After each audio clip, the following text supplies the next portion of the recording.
Hello friends, good afternoon to all and welcome to all in my YouTube channel Shubham Jain. आज हम जिस topic के बारे में बात करेंगे वो रहेगा आपका मुगल एम्पायर के बारे में, जहां पे हम वेरियस पॉइंट ऑफ व्यू के साथ मुगल कोर्ट को स्टडी करेंगे। कैपिटल्स उनकी कहाँ पे थी, क्रोनोलॉजी क्या क्या थी, उनकी इंफॉर्मेशन के लिए जो क्रॉनिकल्स लिखे गए उनके नेम क्या थे, उनके ऑथर्स कौन से थे। तो किंग्स एंड क्रॉनिकल्स आपके चैप्टर का नेम वैसे है ही, ठीक है। तो हम स्टार्ट करेंगे मुगल एम्पायर के बारे में थ्रू दी इंफॉर्मेशन जो हम कलेक्ट करते हैं क्रॉनिकल्स से, ठीक है।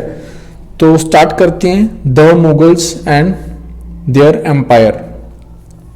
बात करें तो जो ये मुगल वर्ड यूज होता है, मुगल एम्पायर जिसकी हम बात करते हैं कि 16th सेंचुरी में स्टार्ट हुआ, टिल बात करें तो 19th सेंचुरी तक वैसे रहा। 1857 जो लास्ट रूलर थे, ठीक है, फर्स्ट रूलर बाबर, जो 1526 में जिन्होंने दिल्ली सल्तनत की एक डायनास्टी को खत्म किया, ठीक है। आप कमेंट सेक्शन में कमेंट करके क्या बता सकते हो कि वो डायनास्टी कौन सी थी, ठीक है।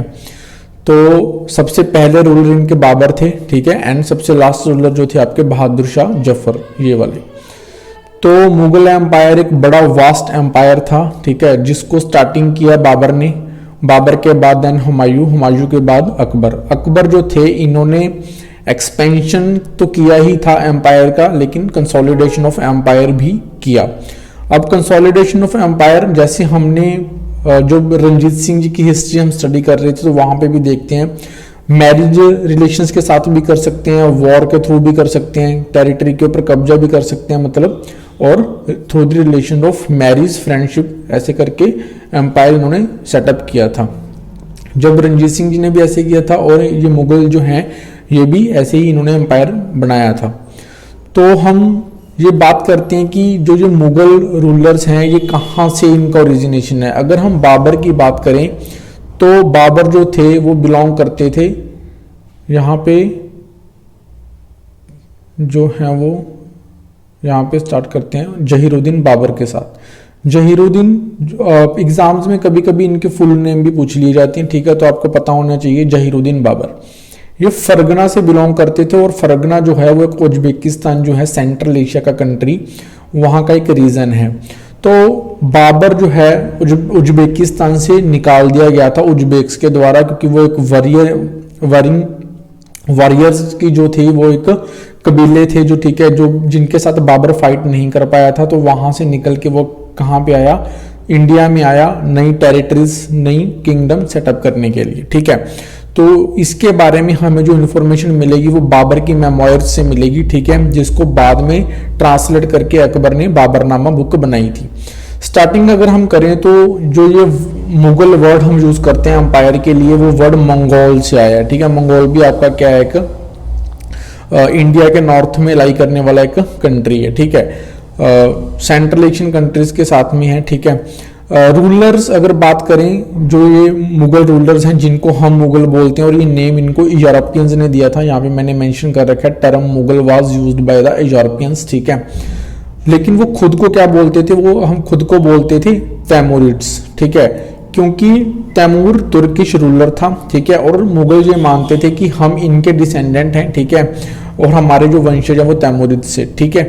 तो तैमूर जो है बाबर का पेरेंटल साइड माना जाता है, ठीक है, फादर की साइड से उनके वंशजों में, और जो चंगेज खान है वो उनकी मदर साइड के वंशजों में है, ठीक है।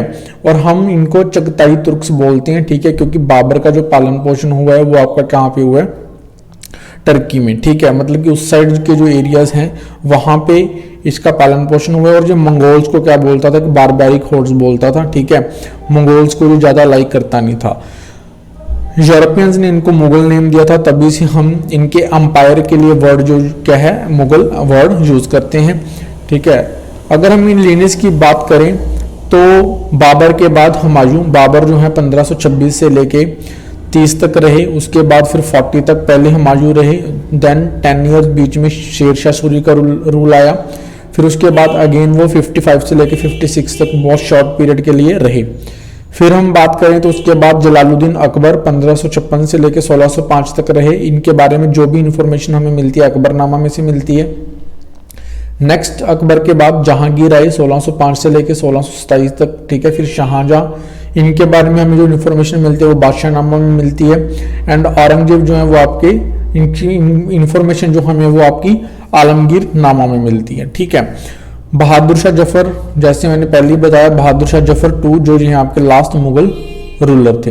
तो एक तरह की हमें लिनेज पता चल गई। अब हम देखेंगे कि जो क्रॉनिकल्स लिखे गए बुक्स, इनके जो भी इनका रूल रहा, इनके शासन को डिपिक्ट करती हुई बुक्स थी जिसके बारे में हमें इनके रूल से पता लगता है, तो उन बुक्स के बारे में हम देखेंगे। क्रॉनिकल्स जो क्रोनोलॉजी बताते हैं, ठीक है, कि जो किंग हैं वो कहाँ से उनका ओरिजिन हुआ, उनके कोर्ट में क्या हुआ, क्या क्या एक्टिविटीज वो करते थे। एंड टर्म्स, ठीक है, कुछ टर्म्स हैं जो आपको एग्जाम पॉइंट ऑफ व्यू से पता होनी चाहिए, ठीक है, ज़्यादा डिटेल में जाने की जरूरत यहाँ पे होती नहीं है। अगर हम बात करें क्रॉनिकल्स, टर्की से लेके पर्शियन, ये 2 लैंग्वेज यूज की थी जहाँ पे क्रॉनिकल्स लिखे हुए हैं। मैंने आपको जो पहले ही बताया कि जो बाबर हैं वो आपके कहाँ से, टर्की साइड से बिलोंग करते थे, तो बाबर को टर्किश लैंग्वेज आती थी। बाबर ने अपने जो मेमोयर्स लिखे हैं अपनी मेमोरी के बिहाफ पे, जो भी उसने राइट डाउन की हुई हैं थिंग्स, वो उसने टर्किश लैंग्वेज में की थी, ठीक है। लेकिन बाद में क्या हुआ कि इंडिया के जो लोग थे वो पर्शियन लैंग्वेज को काफी अच्छे तरह से जानते थे। रीजन ये था कि काफी लंबे समय तक यहाँ पे दिल्ली सल्तनत के रूलर्स ने रूल किया था, ठीक है, और उनकी जो मेन लैंग्वेज थी वो आपकी पर्शियन थी, ठीक है। तो आगे जाके अकबर ने क्या किया, पर्शियन को कोर्ट लैंग्वेज बनाया, क्योंकि काफी सारे लोगों को पर्शियन लैंग्वेज आती थी, ठीक है। Akbar made Persian as a court language. Persian और जो पर्शियन बाहर की लैंग्वेज है और हमारा जो लोकल हिंदावी लैंग्वेज थी, इन दोनों को मिला के एक नई लैंग्वेज बनी थी जिसको हम बोलते हैं उर्दू। फिर हम बात करें, अकबर ने काफी सारी चीजों को ट्रांसलेट करवाया था, जो लोकल इंडियन लैंग्वेजेस में लिखी गई थी उनको भी पर्शियन में कन्वर्ट करवाया, और जो टर्किश लैंग्वेज में लिखी हुई थी उनको भी पर्शियन में कन्वर्ट करवाया, और बहुत सारी और चीजें जो थी वो ओरिजिनली पर्शियन फॉर्म में लिखी गई। यहाँ पे बात करें तो मैं बाबरनामा की बात कर चुका हूँ। बाबर ने अपने मेमोइर्स अपने टर्किश लैंग्वेज में लिखे थे, जिसको बाद में अकबर ने कन्वर्ट करवा के क्या किया था, बाबरनामा बनवाया था। यानी कि बाबरनामा आपकी पर्शियन लैंग्वेज में है, बाबर मेमोइर्स जो है वो आपके टर्किश लैंग्वेज में। फिर हम बात करते हैं महाभारता। महाभारता को भी पर्शियन लैंग्वेज में ट्रांसलेट करवाया गया था, जिसको हम बोलते हैं रजमनामा, ठीक है, बुक ऑफ वॉर्स। क्रॉनिकल्स जो हैं जिसकी हम बात कर रहे हैं कि ये मैन्युस्क्रिप्ट्स होती थी, प्रिंटिंग फॉर्म में कोई चीज होती नहीं थी, हाथ से लिखी हुई बुक्स थी, ठीक है। इसलिए जो ये राइटर्स होते थे, ठीक है, जो बुक्स बनाते थे, इनकी बहुत ज़्यादा वैल्यू होती थी। बुक बनाना अपने आप में एक प्रीशियस थिंग माना जाता था, क्योंकि बहुत सारी एक्टिविटीज़ होती थी, फोलियोज बनाने, पेज फोलियोज बनाने, फिर बाउंड करना, ठीक है, फिर उनके ऊपर लिखना, फिर पेंटिंग्स करनी, फिर बुक्स को कवर को मतलब कि अच्छे से सजावट करनी, काफ़ी सारी थिंग्स इनके इसके बारे में क्या होती थी। जहाँ पे जो बुक्स बनती थी वहाँ पे उनको क्या बोला जाता था, किताब खाना बोला जाता था। मैन्युस्क्रिप्ट्स मतलब हाथ से लिखी जाने वाली बुक्स।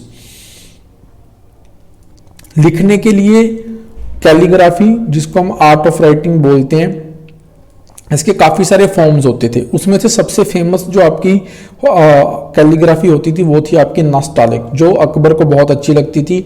और इसको फेमस करने वाले कौन थे, मोहम्मद हुसैन ऑफ कश्मीर, जिनको टाइटल दिया गया था जरीन कलम, गोल्डन पेन, क्योंकि उनकी राइटिंग बहुत अच्छी थी। नास्टालिक स्टाइल में वो लिखते थे।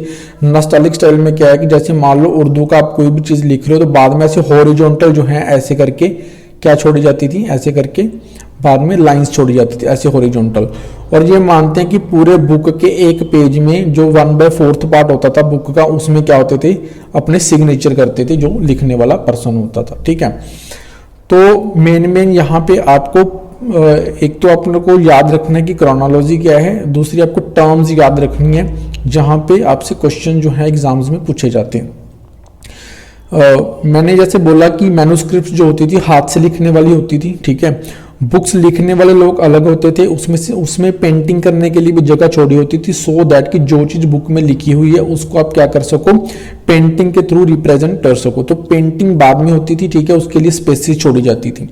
अब पेंटिंग के ऊपर एक कंट्रोवर्सी ये रहती थी कि जैसे हम बोलते हैं कि जो आपका शिया लॉ हैं इस्लाम में, वो अलाउड नहीं करते कि आप कोई लिविंग थिंग की इमेज बनाओ। उसका रीज़न ये है कि वो ये मानते हैं कि जो पेंटर है अगर वो लिविंग थिंग्स की इमेज बनाता है तो उसके पास पावर हो जाती है गॉड के बराबर, क्योंकि गॉड ही है फाइनली, अल्लाह हैं जिनके पास क्या होता है क्रिएशन की पावर है। तो ये मानते नहीं थे कि आप ऐसी चीज़ें बनाओ जो लिविंग थिंग्स होती हैं। लेकिन जैसे जैसे टाइम के थ्रू शिया को इंटरप्रेट करने वाले लोग जो हैं उनकी इंटरप्रिटेशन चेंज होती गई, वैसे वैसे क्या होता गया, पेंटिंग्स इंक्लूड की गई जहां पे लिविंग थिंग्स की पेंटिंग बनाई जाती थी। अकबर खुद पर्सनली लाइक करता था कि लिविंग थिंग्स की पेंटिंग बनाई जाए। अबुल फैजल ये बोलते हैं, एक बुक में उन्होंने लिखा कि अकबर ये बोलते थे कि बहुत सारे लोग हैं जो पेंटिंग को लाइक नहीं करते और मैं ऐसे लोगों को लाइक नहीं करता जो पेंटिंग को लाइक नहीं करते, क्योंकि पेंटिंग बहुत अच्छी चीज़ है, ठीक है। और जो drawing the likeness of anything होती है उसको हम क्या बोलते हैं, तस्वीर। तस्वीर का यहाँ पे आपको मतलब पता होना चाहिए, एक ऐसी हूबहू चीज़ जो आपकी उसको कॉपी कर ले, जो आपकी ओरिजिनल थिंग है, ठीक है, उसको हम तस्वीर बोलते हैं। पेंटर्स काफ़ी सारे फेमस हुए हैं, एग्जाम में पूछ लिए जाते हैं। हमायूं के साथ एकम्पनी करने वाले पेंटर थे मीर सैयद अली और अब्दुश शमद। ये कहाँ से आए थे, ये उसी साइड से आए थे जहाँ से ये टर्किश की हम बात करते हैं कि वहाँ से रूलर्स के साथ आते थे, ठीक है। मीर सैयद अली एंड अब्दुश शमद। फिर हम बात करते हैं प्रॉपर क्रॉनिकल्स में से आपकी दो बुक फेमस है। वन इज योर अकबरनामा, ठीक है, जो अबुल फैजल ने लिखी थी, ठीक है। सेकंड वन इज योर बादशाहनामा, जो आपकी अब्दुल हामिद लाहौरी ने लिखी है, ठीक है। अकबरनामा की बात करें, हम प्रीवियस लेक्चर में देख चुके हैं। अकबरनामा पूरी 3 पार्ट होते थे इस बुक में। पहले 2 पार्ट्स के बारे में हम देखेंगे, तीसरे पार्ट के बारे में आईने अकबरी के बारे में हम क्या कर चुके हैं, पिछले लेक्चर में देख चुके हैं। इसको लिखना 1589 में स्टार्ट किया था, ठीक है। अबुल फैजल ने इसको 3 पार्ट्स में डिवाइड किया हुआ है। फर्स्ट पार्ट जो है आपका history of mankind from Adam to 1 celestial year of the Akbar's life, जो अकबर के पहले 30 ईयर्स हैं उनके ऊपर लिखी गई है। सेकंड वन 42nd ईयर जो है अकबर की लाइफ का, उस समय ये खत्म की गई 1601 तक, ठीक है। नेक्स्ट ईयर में क्या हुआ कि वो अबुल फैजल है, इनका मर्डर करवा दिया जाता है बीर सिंह बुंदेला के थ्रू। किसने करवाया था, प्रिंस सलीम ने, ठीक है। ये इंपॉर्टेंट है कि अबुल फैजल को किसने मारा था, ठीक है। अबुल फैजल ने जब ये बुक लिखी तो उसको डायक्रॉनिक फॉर्म में भी लिखा हुआ है, सिंक्रोनिक फॉर्म में भी लिखा हुआ है। डायक्रॉनिक फॉर्म का मतलब ये होता है कि ओवर द टाइम, मतलब कि प्रीवियस टाइम के बारे में भी, अब के टाइम के बारे में भी, ये हो गया आपका डायक्रॉनिक, जो स्प्रेड ओवर द टाइम हुआ है। सिंक्रोनिक का मतलब ये होता है कि सेम टाइम में काफी सारी चीजों के बारे में लिखना, सेम टाइम में अलग अलग ज्योग्राफी के बारे में लिखना, ये हो सकता है। Translated by Henry Beveridge into English after Asiatic Society of Bengal was established by William Jones in 1784। इस बुक को, जो अकबरनामा है, इसको हेनरी बेवरेज ने ट्रांसलेट करवाया था इंग्लिश में, ठीक है। जब एशियाटिक सोसाइटी ऑफ बंगाल बन गया था, विलियम जॉन्स ने इसको बनाया था 1784 में। ये ज्यादातर मुगल रूलर जो हैं, जिनकी क्रॉनिकल्स लिखे हुए हैं, मैन्युस्क्रिप्ट्स लिखे हुए हैं, उनको समझने के लिए यूरोपियंस ने एशियाटिक सोसाइटी ऑफ बंगाल बनाई थी, सो दैट ट्रांसलेट करने के बाद यहाँ के रूलर्स को समझ सके, यहाँ की सोसाइटी को समझ सके, सो दैट की कंपनी का जो रूल है वो क्या हो सके, यहाँ पे कंसोलिडेट हो सके। नेक्स्ट क्रॉनिकल की बात जो हम करेंगे वो है आपकी बादशाहनामा। अब्दुल हामिद लाहौरी ने ये लिखी थी। इसके पहले 2 पार्ट, दफ्तर मैंने पिछले लेक्चर में भी आपको बताया था, बुक्स को बोलते थे, ठीक है। लेटर इसको रिवाइज किया था, यहाँ पे रिवाइज है सदउल्ला खान, जो शाहजहां के क्या थे, वजीर थे। पहले 2 पार्ट्स, जो थर्ड वन वाला है वो आपका वारिस ने लिखा था। एक बुक में क्या होता था कि बादशाह के 10 ईयर्स की लाइफ के बारे में लिखा जाता था लूनर कैलेंडर्स के अकॉर्डिंग। उसके बाद है आपका आइडल किंगडम। अब क्रॉनिकल्स के बारे में हमने मेन क्रॉनिकल्स के बारे में देख लिया, फिर उनकी लैंग्वेजेस के बारे में देख लिया, किन्होंने लिखा और उसके क्या क्या पार्ट थे वो हमने समझ लिया। लीनियज हम पहले ही देख चुके हैं, जो क्रोनोलॉजी के साथ मुगल रूलर्स कौन से आए।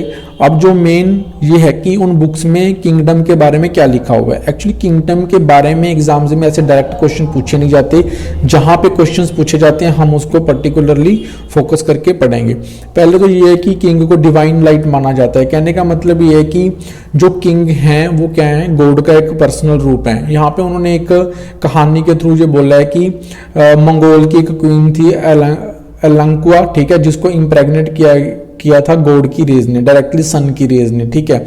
ये फिलॉसफी जो है वो आपकी शिहाबुद्दीन सुहारवर्दी हैं, ईरान से बिलोंग करते थे, उन्होंने ये दी थी कि गॉड की जो लाइट है वो हायरार्की के थ्रू ट्रांसफर की जाती है। मतलब सबसे पहले जो रोशनी लेने वाला कौन होता है? किंग, मुगल किंग्स थे।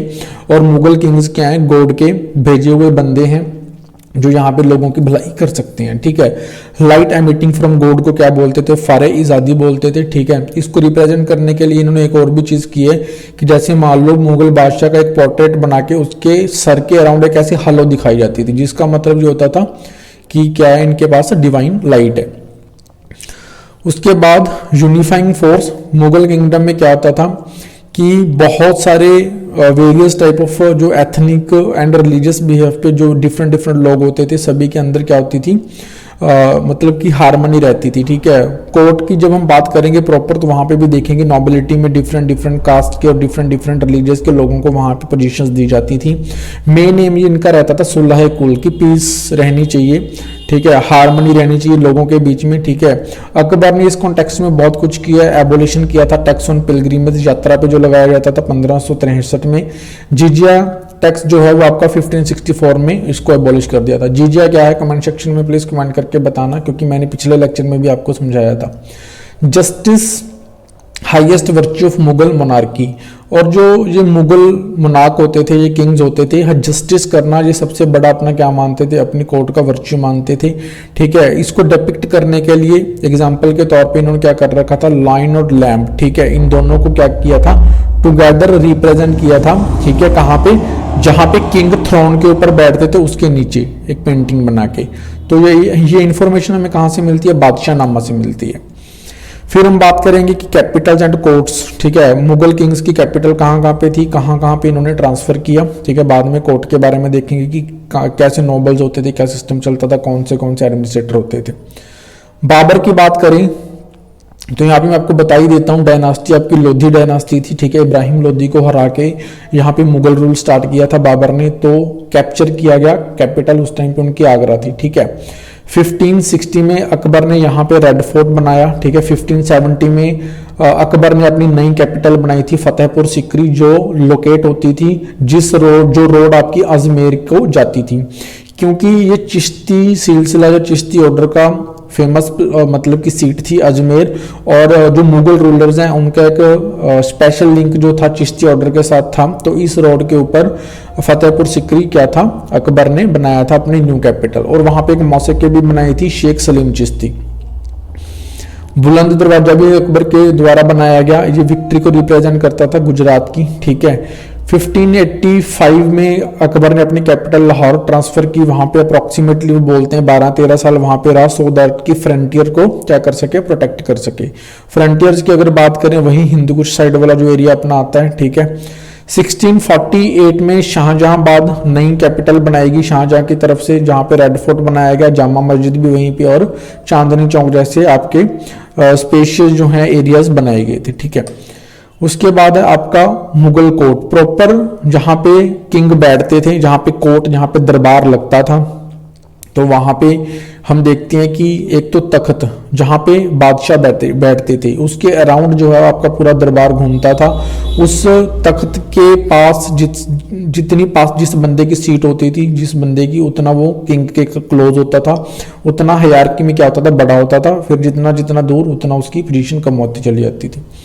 तख्त जो है वो नॉर्मल तख्त नहीं होते थे, काफी सारा गोल्ड, रबी, ठीक है, प्रीशियस ज्वेल्स के थ्रू तख्त को सजाया जाता था, बनाया जाता था, जो कि शो कर सके कि किंग के पास कितनी पावर है, उनकी कितनी पोजीशन है, ठीक है। और ये तख्त एक एक्सिस मुंडी की तरह काम करता था, मतलब कि इसके थ्रू ही पूरा का पूरा दरबार जो है इसके अराउंड घूमता था। तख्त ए मुरासा जो एक फेमस तख्त है, ठीक है, शाहजहां के टाइम पे, ये हमें बुक में ही पता चलता है। मुगल कोर्ट में कौन कौन सी रिचुअल्स जो है फॉलो किए जाते थे? कॉर्निश जो है वो एक सैल्यूटेशन करने का तरीका है, मतलब कि आपको हाथ के थ्रू सजदा करना पड़ता था, मतलब कि हाथ को अपने हेड तक लेके आना पड़ता था, फिर सिर झुका के जो बादशाह को सलाम करना पड़ता था। बाद में 4 तस्लीम इस तरह का रिचुअल फॉलो किया गया। 4 तस्लीम में भी पूरा आपको जमीन के ऊपर पहले हाथ रखना पड़ता था, फिर पूरा खड़े होके, ठीक है, हेड तक लेके आना पड़ता था। जमीन बोस में आपका क्या है कि आपको ग्राउंड किसिंग करनी पड़ती थी, ठीक है। ये मतलब कि एक आपकी क्या होती थी? कंप्लीट एक तरह की सैल्यूटेशन होती थी किंग के लिए, मतलब कि आप पूरी तरह से नतमस्तक हो, ठीक है। किंग और क्या क्या करते थे, झरोका दर्शन एक प्रक्रिया थी। किंग सबसे पहले जब उठते थे तो अपना रिलीजियस वगैरह जो भी प्रैक्टिसेस वो फॉलो करते थे पाठ पूजा करने के बाद। फिर क्या होता था कि एक दरबार में एक जगह होती थी जहाँ जहाँ पे वो क्या करते थे, खिड़की टाइप, वहाँ पे आके लोगों को दर्शन देते थे, सो दैट कि लोगों को लगे कि हाँ किंग है, हमारी प्रोटेक्शन हो रही है। और वो जो खिड़की होती थी उसकी डायरेक्शन वो जो है आपकी ईस्ट साइड में होती थी।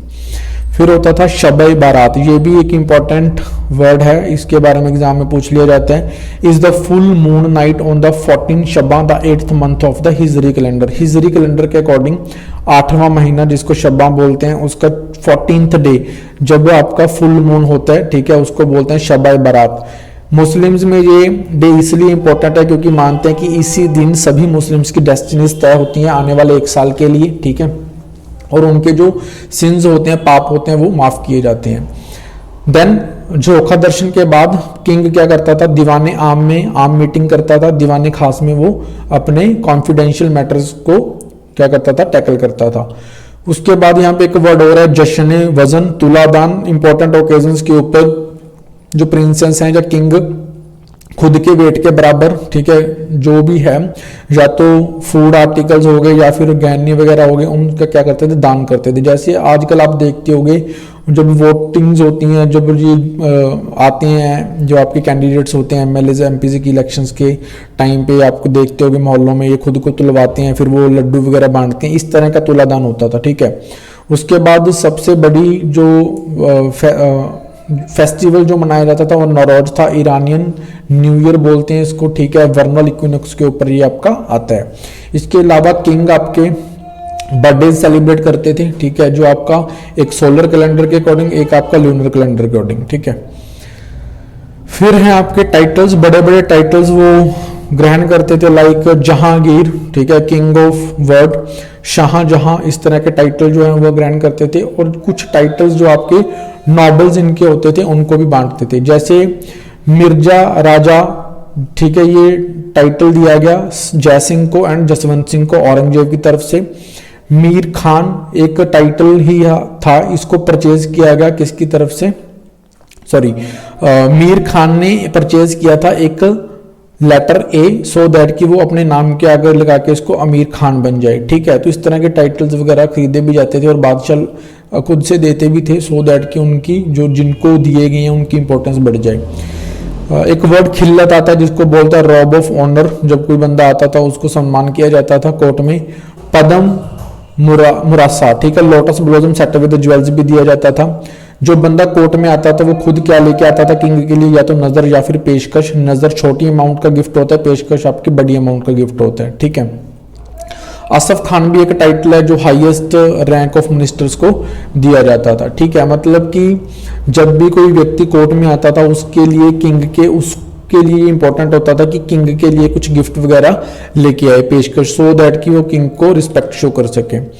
अभी बुक में एक और भी चीज़ है, इंपीरियल हाउस होल्ड के बारे में लिखा गया है, एग्जाम में यहाँ से क्वेश्चन पूछे नहीं जाते। इंपीरियल हाउस होल्ड में बस हरम जो जगह है यहाँ पे उनका डोमेस्टिक जो काम था, मतलब कि मुगल्स किंग्स के साथ रिलेटेड उनके वाइफ से रहती थी, उनके नौकर रहते थे, ठीक है, ये सारी जगह को क्या बोला जाता था, हरम बोला जाता था।